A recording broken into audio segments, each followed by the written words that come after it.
Lipídios são os óleos, as gorduras e as ceras. E eles são caracterizados por serem insolúveis em água, mas solúveis em solventes orgânicos. Essa propriedade se deve à sua estrutura ter grandes cadeias de hidrocarbonetos alifáticos ou anéis benzênicos, que são estruturas apolares e, consequentemente, hidrofóbicas, não têm afinidade pela água. Entretanto, alguns lipídios podem ter suas cadeias ligadas a moléculas polares, que vai possibilitar eles se unirem à água. Os lipídios mais frequentes nas células são os triglicerídeos, os fosfolipídios, os glicolipídios, os esteroides e os poliprenoides. Os triglicerídeos, eles funcionam como reserva energética na célula. Os seus ácidos graxos, eles liberam uma quantidade de energia muito grande quando são oxidados, mais do dobro do que a energia liberada pelos carboidratos. Assim, a célula consegue guardar mais energia em menos espaço. Eles são triestres, constituídos de ácidos graxos com glicerol. E cada ácido graxo é uma grande cadeia hidrocarbonada.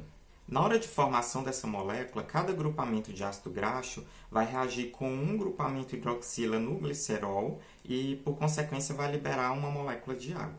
A cadeia hidrocarbonada dos ácidos graxos, elas podem ou não conter duplas ligações.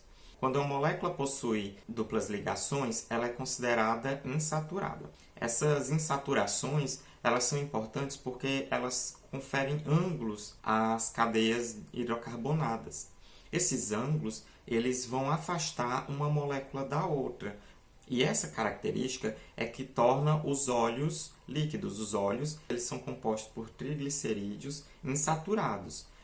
E como esses triglicerídeos, eles não conseguem ficar muito juntos um perto do outro por causa das dobras na cadeia, eles acabam se tornando líquidos na temperatura ambiente. Já as gorduras, elas são compostas por triglicerídeos saturados. Esses triglicerídeos, como eles não têm duplas ligações, eles conseguem ficar um ao lado do outro e essas interações fazem com que eles se tornem sólidos na temperatura ambiente.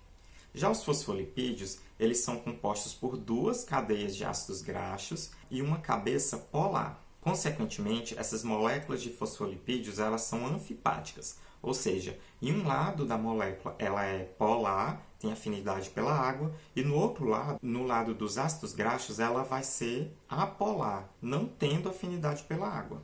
Os fosfolipídios também são os principais constituintes das membranas plasmáticas. Na membrana, por ter essa característica anfipática, eles vão se comportar dessa forma.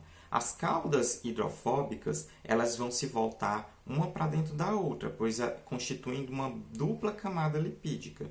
Então, elas ficam voltadas uma para a outra, enquanto que suas cabeças hidrofílicas ficam em contato com a água, tanto do lado interno da célula quanto do lado externo. Quando os fosfolipídios são dispersos na água, eles vão adquirir essa mesma estrutura da membrana plasmática, voltando suas caudas hidrofóbicas umas para as outras para meio que se esconderem da água, enquanto que suas cabeças hidrofílicas vão continuar em contato com a água. Dentro da célula, os fosfolipídios vão ser classificados em dois grupos, os glicerol-fosfolipídios e os esfingofosfolipídios. Os glicolipídios, como o nome sugere, são lipídios conectados a carboidratos, mais especificamente aos oligosacarídeos, e existem duas classes dentro da célula, os cerebrosídeos e os gangliosídeos. Já poliprenoides são lipídios encontrados no retículo endoplasmático e na membrana mitocondrial interna. Dos esteroides que existem na célula, um dos mais difundidos é o colesterol, que é encontrado na membrana plasmática, mas também dentro da célula e até mesmo fora dela. Da mesma forma que os fosfolipídios, o colesterol também tem característica anfipática, ou seja, do lado da hidroxila ele vai ser hidrofílico, mas no restante da molécula ele vai ser hidrofóbico. Aqui vale fazer uma observação. Muitas vezes a gente escuta a expressão colesterol bom e colesterol ruim, mas o colesterol é uma única molécula. O que a gente conhece como colesterol bom ou ruim são os LDL, ou lipoproteína de baixa intensidade, e HDL, ou lipoproteína de alta densidade. O que essas moléculas fazem é carregar o colesterol. Então, o LDL vai carregar o colesterol do fígado e de outras partes do corpo para a corrente sanguínea. Mas se ela tiver excesso na circulação, pode acabar causando um acúmulo nos vasos e, por consequência, entupir e formar trombos. E isso pode acabar causando um infarto ou um acidente vascular cerebral. Já o HDL faz o movimento inverso, coletando o colesterol das artérias e levando de volta para o fígado. Então é mais interessante você aumentar a produção de HDL e diminuir a produção de LDL. Como que você faz isso? Além de ter uma alimentação saudável, uma das principais formas de fazer isso é praticando atividade física.